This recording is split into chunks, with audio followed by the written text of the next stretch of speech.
స్పృష్టాన్ని పూజించకూడదు. క్రైస్తవ సమాజమా, నేను మిమ్మల్ని అడుగుతున్నాను, ఎందుకు పదే పదే పదే పదే ఒక దఫా ఒక సీజన్లో అమాంతంగా భక్తి చేస్తున్నారు, ఆ తర్వాత అడ్రస్ ఉన్నట్లేదు, దేవుని సన్నిధి రారు, అసలు భక్తి లేదు, దేవుడు లేడు, జీవుడు లేడు అని దేవుని మీద విరక్తి చెందిన మాటలు వ్యసన పడుతూ ఉన్న ఆసాపులా దేవుణ్ణి మర్చిపోవద్దు, దైవ కార్యాలు మర్చిపోవద్దు, ఆయన మనకు చూపిన భిక్ష మర్చిపోవద్దు.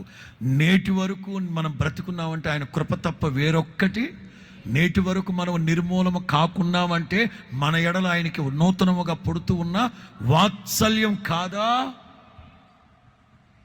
సరే, దేవుణ్ణి మర్చిపోవద్దు. ఏది చేసినా దేవుణ్ణి మర్చిపోవద్దు.